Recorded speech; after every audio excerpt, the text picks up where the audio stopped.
Vamos a resolver el siguiente ejercicio correspondiente al tema de hidráulica de suelos, ¿bien? Para el cual pues tenemos la siguiente información y nos está solicitando lo siguiente. Para el siguiente ejemplo determinar la energía de presión, la energía de posición, la energía total, el caudal de descarga, la velocidad de infiltración, la velocidad de descarga y la velocidad de descarga en el punto A, que es este que podemos ver acá. Bien, entonces, para empezar con la solución de nuestro ejercicio, pues primero nos están solicitando que hallemos las energías de nuestro sistema, ¿cierto? Entonces, para ello vamos a hacer lo que es un cuadro de energías. Listo. Nuestro cuadro de energías va a estar compuesto por los puntos, por la energía de presión, la energía de posición y la energía total. Quizá tengan dudas sobre cuáles son los puntos y cuáles son las respectivas energías según nuestro diagrama, ¿sí o no? Entonces, el punto, pues fácilmente podemos identificar que son estos que nos va a dar el mismo ejercicio. Acá hay un punto, un punto, un punto, un punto, ¿cierto? Y están enumerados, 1, 2, 3, hasta el 7. ¿Listo? Entonces, pues simplemente vamos a anotarlos acá. ¿Qué vamos a anotar? Pues la cantidad de puntos que tenemos. ¿Listo? Ya que tenemos numerados todos nuestros puntos, pues vamos a hallar lo que son la energía de presión, la energía de posición y la energía total. ¿Cómo vamos a hacer esto? Entonces, es importante que tengamos en cuenta lo siguiente. Bueno, aunque supongo que ya lo deben saber, pero sin embargo, pues obviamente vamos a hacer acá el repaso. Hagamos de cuenta que justo antes de que el agua empiece a ser filtrada por el suelo y justo después de que el agua haya pasado por el suelo, vamos a colocar dos tubos piezométricos, ¿listo? Bien, entonces, si se fijan, acá se colocaron tres tubos piezométricos. ¿Por qué? Porque básicamente es lo que se nos está, entre comillas, solicitando. ¿Por qué nos están solicitando esto? Básicamente porque con los tubos piezométricos nosotros vamos a determinar cuál va a ser la energía o las energías que van a estar en cualquier punto en el suelo. ¿Listo? ¿Por qué vamos a tomar en cuenta solamente el suelo como un factor importante?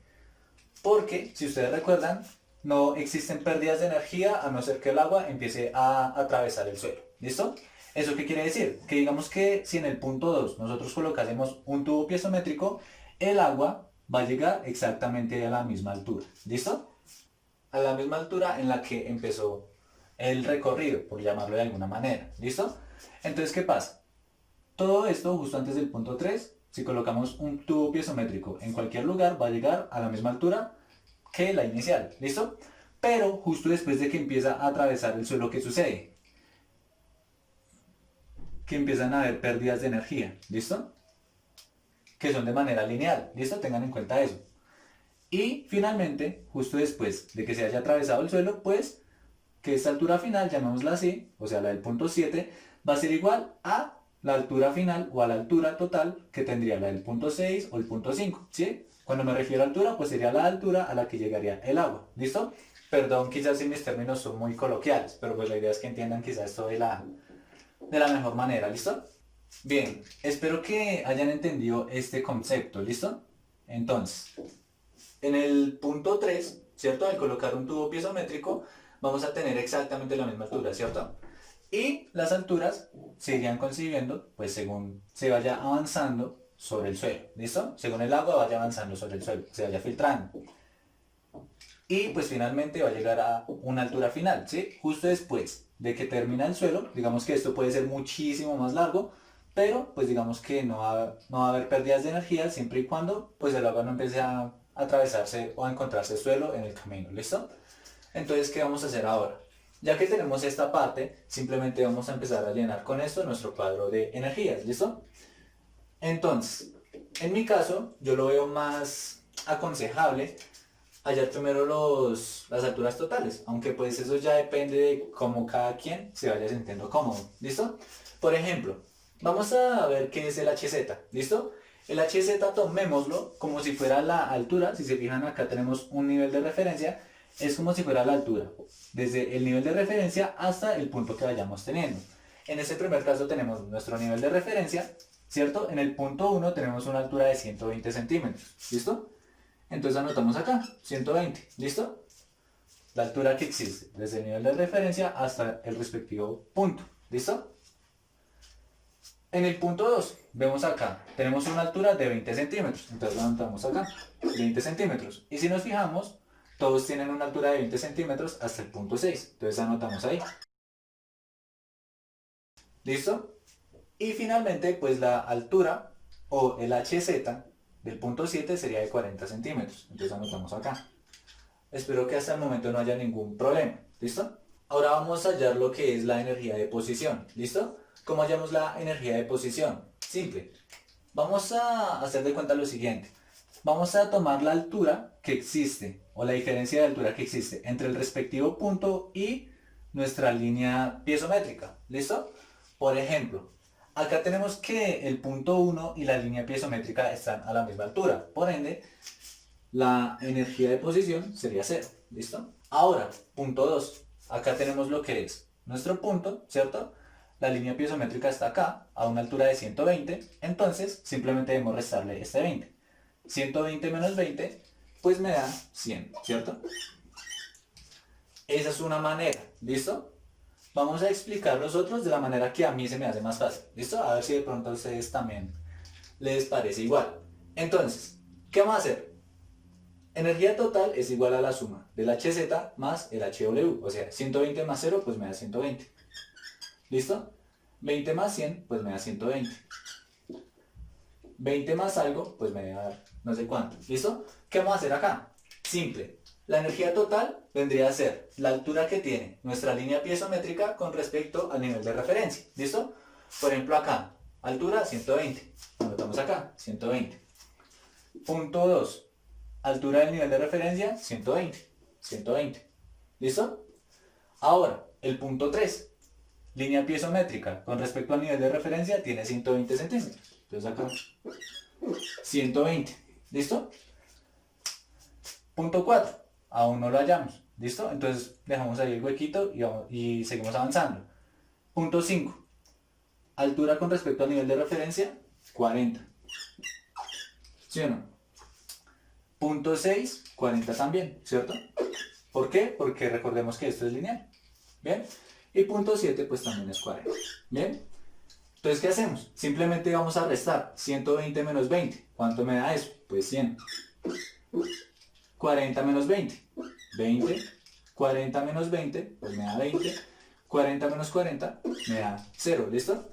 Y de esta manera pues ya avanzamos esta primera parte. Ahora pues tenemos que hallar lo que es la energía de posición y la energía total en el punto 4, que es este que tenemos acá. Entonces, para hallar lo que es las energías faltantes del punto 4, pues vamos a ir a nuestro diagrama, ¿cierto? Y si ustedes se fijan, acá tenemos un comportamiento lineal y también tenemos como un triángulo que se formaría en esta parte. ¿Por qué? Vamos a verlo de la siguiente manera.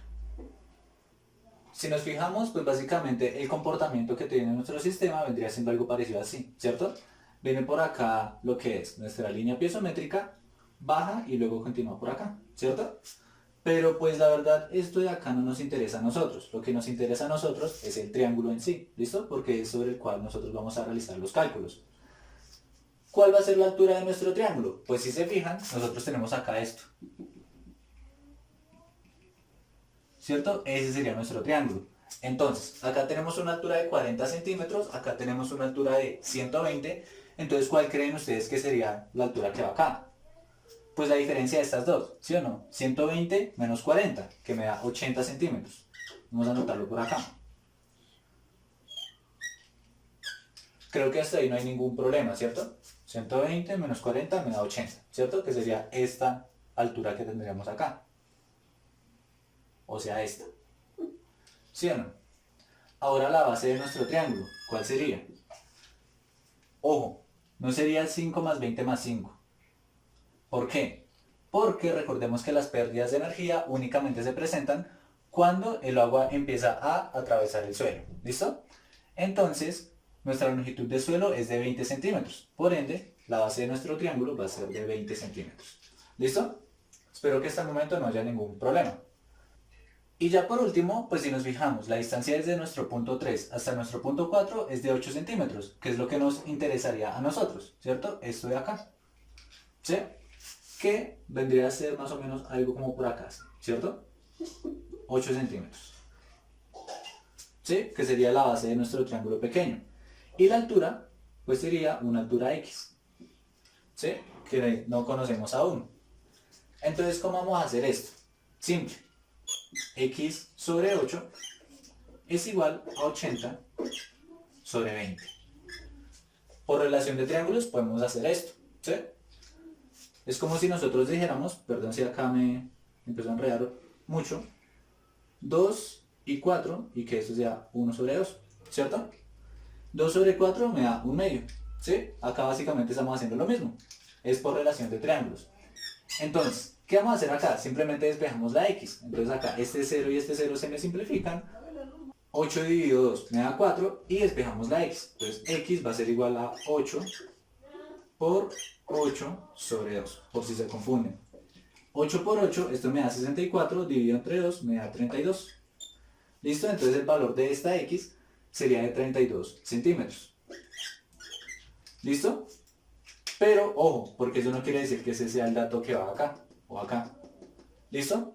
¿Por qué? Porque nosotros estamos haciendo nuestra propia interpretación, nuestro propio dibujo. Entonces, ¿qué debemos hacer? Llevar esto acá. ¿Listo? Este 32, ¿qué significa entonces? Que este 120 me bajó 32 centímetros. ¿Sí o no? Entonces, nuestra energía total, ¿cierto? Sería igual a 120 menos 32. Eso me daría 88. ¿Sí? O sea, que esta altura que hay desde acá abajo hasta... Desde nuestro nivel de referencia, perdón, hasta este punto en la línea piezométrica es de 88 centímetros. ¿Listo? Y simple. Entonces ahora, 88 menos 20 pues me da 68. Y esa sería la energía de posición. De esta manera pues tenemos completo nuestro cuadro de energías y solucionamos nuestro primer inciso, el inciso A. Entonces, continuando y para dar la solución a nuestro inciso B, el cual nos solicita calcular el caudal de descarga, pues vamos a tener en cuenta lo siguiente. El caudal es igual a la permeabilidad del suelo multiplicado por el área transversal multiplicado por el gradiente hidráulico. ¿Listo? Como pueden ver, la permeabilidad del suelo es un dato que ya tenemos. El área transversal del suelo, pues simplemente la calculamos. Pi por radio al cuadrado o diámetro al cuadrado sobre 4 por pi. ¿Listo? Y el gradiente hidráulico, pues se define de la siguiente manera. Gradiente hidráulico es igual delta de H sobre L. Delta de H, ¿qué viene siendo? Pues viene siendo la pérdida de energía que se produce justo antes de que el agua empiece a traspasar el suelo hasta justo después de que el agua traspasó el suelo, ¿listo? Y la L, pues viene siendo la longitud del suelo. Por ende, básicamente vamos a tener lo siguiente. Delta de H. Entonces, ¿cuál es la energía total justo antes de que el agua, perdón, empiece a traspasar el suelo? Pues 120, ¿cierto? 120, de hecho lo tenemos acá. Esto menos 40, ¿sí? Que es este dato mismo que tenemos acá. Esto lo vamos a dividir entre la longitud del suelo. Recuerden acá que es de 20, ¿sí o no? Entonces acá 20. ¿Qué hacemos? 120 menos 40, pues esto me da 80 sobre 20. Cancelamos acá y esto me da 4, ¿cierto? Que si recuerdan fue el dato que habíamos hallado anteriormente cuando estábamos trabajando sobre el triángulo, ¿cierto? Entonces esto va a ser de 4. Simplemente vamos a reemplazar los datos. Entonces, permeabilidad del suelo, 2,3 por 10 a la menos 4 centímetros sobre segundo. Esto lo vamos a multiplicar por el área transversal del suelo, que sería igual a pi por radio al cuadrado, ¿sí o no? Radio es la mitad del diámetro, o sea, por 5 centímetros elevado al cuadrado. ¿Listo? Y esto lo multiplicamos ¿por qué? Por el gradiente hidráulico, que es de 4. ¿Listo? Caudal es igual. Y recuerden lo siguiente, los caudales nos tienen que dar en unidades de volumen sobre tiempo. ¿Listo? Acá tendríamos centímetros cúbicos sobre segundos. Volumen sobre tiempo. ¿Listo? Una vez que resolvemos esto en la calculadora, tenemos que el caudal de descarga es de 0,072 centímetros sobre segundo. ¿Listo? Ya si desean pasar a unidades de litros sobre segundo metros cúbicos sobre minuto, ¿cierto? O algún tipo de unidades que les estén solicitando, pueden hacerlo, ¿listo? Usando factores de conversión y demás. Pero por ahora yo voy a dejar esto en estas unidades, ¿listo? Y de esta manera pues ya tenemos solucionado nuestro inciso B. Ahora, para nuestro inciso C nos están solicitando que calculemos la velocidad de infiltración y la velocidad de descarga del sistema, ¿listo? Entonces, la velocidad de descarga la vamos a tomar en cuenta como la velocidad que surge o la velocidad de descarga que están justo antes del suelo y entre los puntos que están justo después del suelo, ¿listo? O sea, vendría siendo la velocidad que está entre los puntos 2 y 3 y es la velocidad de descarga que está entre los puntos 5 y 6, ¿listo? A esa es a la que se está haciendo referencia. Pero, ¿cómo calculamos esa velocidad de descarga? Fácil, eso sería igual a la permeabilidad multiplicado por el gradiente hidráulico. Entonces, pues simplemente vamos a reemplazar los datos. Recordemos que el gradiente hidráulico, vamos a anotarlo acá, es de 4, ¿cierto? Entonces, simplemente, permeabilidad 2,3 por 10 elevado a la menos 4 centímetros sobre segundo lo multiplicamos por 4. ¿Listo? Entonces acá, velocidad de descarga será igual al resultado de esta operación, que al momento de resolver tenemos que es de 9,2 por 10 elevado a la menos 4 centímetros sobre segundo. ¿Listo? Aquí ya tenemos la velocidad de descarga. Y la velocidad de infiltración vendría siendo básicamente la velocidad que existe entre el punto 3 y el punto 5. ¿Sí? Porque es la velocidad con la que el agua traspasa el suelo, básicamente. ¿Sí? ¿Y cómo definimos esto? Pues básicamente la velocidad de infiltración viene siendo la velocidad de descarga sobre la porosidad. ¿Listo? Pero la porosidad no es un dato que nosotros tenemos, ¿cierto? Tenemos lo que es una relación de vacíos. Entonces, la porosidad, recordemos que es igual a relación de vacíos sobre 1 más la relación de vacíos. ¿Listo? De esta manera, pues ya podríamos reemplazar, ya que acá tenemos nuestra relación de vacíos. Entonces simplemente vamos a reemplazar los datos. La velocidad de descarga es de 9,2 por 10 elevado a la menos 4 centímetros sobre segundo. ¿Cierto? Todo esto sobre la relación de vacíos, que es de 1,1. Esto sobre 1 más la relación de vacíos, o sea, 1,1. ¿Listo? Entonces, una vez que reemplazamos estos valores en la calculadora, vamos a tener que nuestra velocidad de infiltración es de 1,756 por 10 elevado a la menos 3 centímetros sobre segundo. Y de esta manera tenemos resuelto nuestro inciso C. Y finalmente nos están solicitando que calculemos la velocidad de descarga en el punto A, para lo cual vamos a recordar lo que nos enseñaron en nuestros cursos de mecánica de fluidos, que era lo siguiente: caudal es igual a la velocidad multiplicada por el área, ¿sí o no? ¿De qué? Pues del agua. Pero lo que nos están solicitando es la velocidad de descarga en el punto A, ¿cierto? Entonces simplemente acá el área va a pasar a dividir. Por ende vamos a tener que velocidad es igual a caudal sobre el área, ¿cierto? Entonces, ¿el caudal cuál es? Recordemos que en el inciso B nos dio que el caudal era de 0,072 centímetros cúbicos sobre segundo, ¿cierto? Y el área, pues, va a ser el área de esta parte del tubo, ¿cierto? Acá nos dice que el diámetro es de 1 centímetro. Entonces, recordemos que el área es igual a pi por radio al cuadrado o pi por diámetro al cuadrado sobre 4. ¿Listo? Entonces acá sería, diámetro sería 1 centímetro, esto elevado al cuadrado, y esto lo dividimos entre 4. ¿Listo? Simplemente vamos a reemplazar en la calculadora y resolvemos. Y una vez que resolvemos, pues vamos a tener que nuestra velocidad de descarga en el punto A es de 0,0917 centímetros sobre segundo. Y de esta manera es como se resuelve este ejercicio. Espero que la explicación haya sido de su agrado, que la hayan entendido sobre todo y que les haya sido de utilidad. Si fue así, les agradezco mucho si dan like a este video y si se suscriben a mi canal. Espero que estén muy bien.